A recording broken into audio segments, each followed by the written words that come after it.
புகழ் வணக்கம் புகழ் வணக்கம். நாம் தமிழர் கட்சியின் புகழ் வணக்கம். நாம் தமிழர் கட்சியின் புகழ் வணக்கம். நாம் தமிழர் கட்சியின் புகழ் வணக்கம். நாம் தமிழர் கட்சியின் புகழ் வணக்கம். எங்கள் ஐயா பசும்பொன் முத்துராமலிங்க தேவருக்கு. எங்கள் ஐயா பசும்பொன் முத்துராமலிங்க தேவருக்கு. எங்கள் ஐயா பசும்பொன் முத்துராமலிங்க தேவருக்கு. எங்கள் ஐயா பசும்பொன் முத்துராமலிங்க தேவருக்கு. தமிழர் கட்சியின் புகழ் வணக்கம். நாம் தமிழர் கட்சியின் புகழ் வணக்கம். வாழிய வாழிய வாழியவே.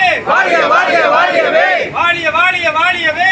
வாழிய வாழிய வாழியவே. தேவர் புகழ் வாழியவே. தேவர் புகழ் வாழியவே. தேவர் புகழ் வாழியவே. தேவர் புகழ் வாழியவே. நாம் தமிழர். நாம் தமிழர். நாம் தமிழர். நாம் தமிழர். நாம் தமிழர். நாம் தமிழர். ஆக முடியாது. ஏன் இந்த ஆட்சி அந்த நம்பிக்கை உங்களுக்கு கொடுத்துருக்காங்களா? இல்லைங்க, ஆக முடியாது. நான் ஒரு டாக்டரா சொல்றேன், ஆக முடியாது. ஏன்னா நீட் தேர்வு திறந்திருக்காங்க. அது தொடங்கியது யாரு? அது ஆரம்பிச்சது யாரு? காங்கிரஸ் கட்சி தான் ஆரம்பிச்சது. இப்போ அதே காங்கிரஸ் கட்சியில இருக்க மாநில என்ன சொல்றாரு? நீட் தேர்வை ஒழிப்போம், நீட் தேர்வை ஒழிப்போம் வந்து உங்களை ஏமாத்துறாரு. ஏன் எலெக்ஷன் டைம்ல இவ்வளவு வருஷமா இருந்திருக்காரு? 10 ஆண்டுகளா ஒரு இதே பண்ணல. நல்லா தெரிஞ்சுக்கோங்க, ஒரு இதுவும் பண்ணல. ஆனா இப்ப வந்து உங்ககிட்ட ஏன் கெஞ்சி கெஞ்சி கூத்தாடுறாங்க இந்த பெரிய கட்சிகள்? நல்லா புரிஞ்சுக்கோங்க, இது வந்து அரசியல் நாடகம். இது மக்களுக்கான அரசியல் கிடையாது. இது அவங்களுக்குள்ளேயே பண்ற அரசியல்.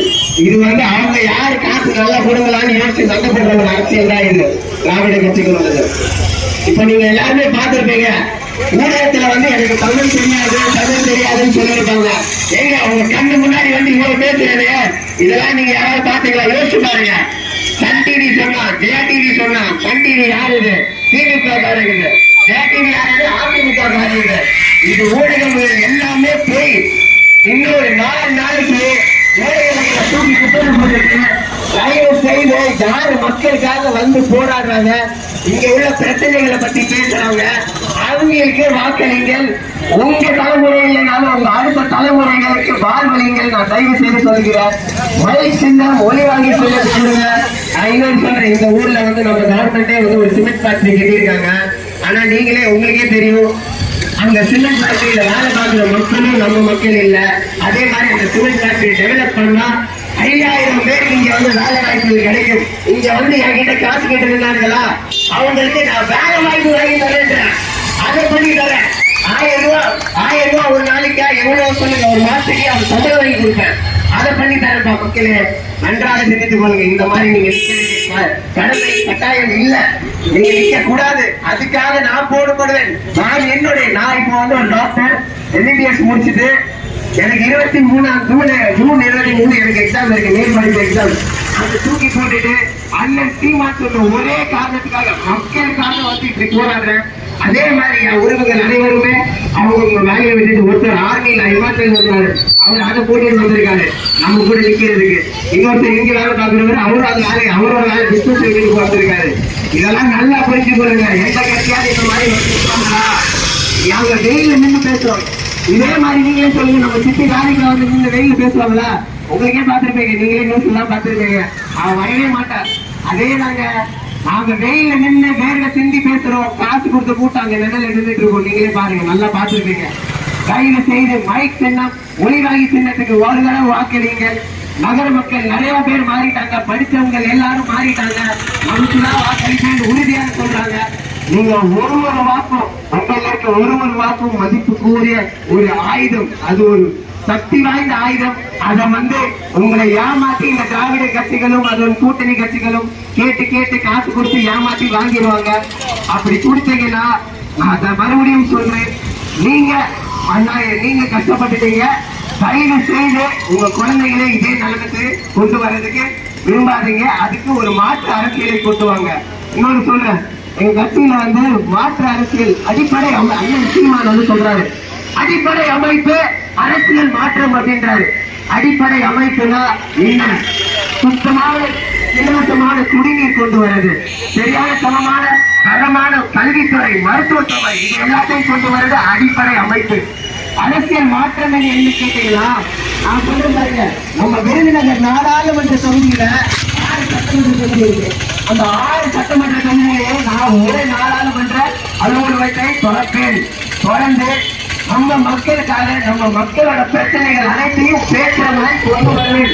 அந்த அலுவலகத்துக்கு வந்து நீங்க பேசலாம். அதுபடி நான் அந்த நாடாளுமன்றத்தில் போயிட்டு மக்களின் குரலா போய் பேசி அங்க உள்ள திட்டங்கள் இங்க வந்து கொண்டு வருவேன்.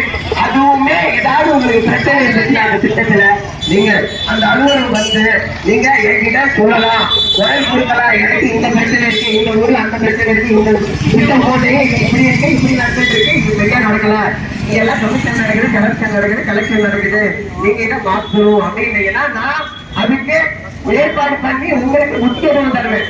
அதே மாதிரி நான் சொல்றேன் பாருங்க, ஒன்னே ஒண்ணு சொல்றேன். 10 வருஷமா மாணிக்காக இருந்திருக்காருல, ஒரு வருஷத்துக்கு ஒரு எம்பி ஆனா 5 கோடி ரூபாய் எம்பி லாக்ஸ் அப்படின்னு நான் படிச்சவங்க சொல்றேன். அதாவது கிராமத்து மக்களே இந்த மாதிரி சின்ன சின்ன நகரத்தை வந்து டெவலப் பண்றதுக்கு 5 கோடி ரூபாய் கொடுப்பாங்க. அந்த 5 கோடி ரூபாய் அவர் என்ன பண்ணிருக்காரு மக்களே நல்லா யோசிச்சு பாருங்க. என்ன பண்ணிருக்காரு? ஒண்ணுமே பண்ணல. 1 கோடி ரூபாய் இங்க செலவு பண்ண என்னெல்லாம் பண்ணலாம்னு யோசிச்சு பாருங்க. இந்த திட்டங்களை இன்னொரு அலுவலகத்துக்கு வந்து நான் வந்து வெளிப்படையாக என்னென்ன திட்டம் வரனா அதோட காசு வேற ரிசோர்ஸ் மாதிரி நீங்க ரெஸ்டாரண்ட்ல போனீங்கன்னா ரிசோர்ட் கொடுப்பாங்க, அந்த மாதிரி வெளிப்படையா என் புல்லட்டின் போர்டு அதாவது நோட்டீஸ் போர்டுல ஒட்டி வைப்பேன். என்ன காசு எடுத்திருக்கேன், எங்க கொடுக்குறேன், எல்லாமே அங்க இருக்கும். நீங்க அதை பார்த்துக்கலாம். இதுதான் வெளிப்படையான அரசியல் மாற்றம். இது நாம் தமிழர் கட்சி மட்டும்தான் கொண்டு வரும். ஏன்னா மற்ற கட்சிகள்லாம் அவங்க சாப்பிட்டுட்டு அவங்க திங்கிறதுக்குலாம் இது பண்றாங்க. நல்லாவே புரிஞ்சு கொள்ளுங்க. ஒரு முறை மைக் சின்னம் ஒளிவாங்கி சின்னத்துக்கு வாக்களியுங்கள். வரிசை எண் 6 மைக் சின்னம் ஒளிவாங்கி சின்னம். இதை சொல்லிக்கிட்டு 19ஆம் தேதி போய் வாக்களிங்க. இப்போ நான் எப்படி பேசுறேனோ இதே குரல்ல அங்க போய் மைக்ல நாடாளுமன்றத்துல போய் மக்களுக்கு குரலா போய் பேசுவேன். பேசி தட்டி எழுத்து இங்க உள்ள மக்களுக்கு என்னென்ன பிரச்சனைகள் இருக்கோ அதுக்கு சரியான திட்டங்கள் கொண்டு வந்து நான் உங்கள் மக்களுக்காக ஒரு பாடுபடுவேன். நன்றி. மைக் சின்னம் மொழிவாங்கி சின்னம் வரிசையின் 6. இது மாற்றத்திற்கான எளிய மக்களின் புரட்சி. நாம் தமிழர். படித்த கல்வியை இடைவெளி விட்டுவிட்டு இந்த 20 நாட்கள் இந்த மண்ணுக்காக மக்களுக்காக களத்திலே நிற்க இடைநிறுத்தம் செய்துவிட்டு வந்திருக்கிற என் அன்பு தம்பி, என் ஆருயிர் இளவல் கௌசிக் பாண்டியன் மருத்துவர் அவர்களுக்கு விருதுநகர் நாடாளுமன்ற தொகுதியில் வாக்கு செலுத்தி அவனை இந்திய பாராளுமன்றத்திற்குள் அனுப்புங்கள். உங்களின்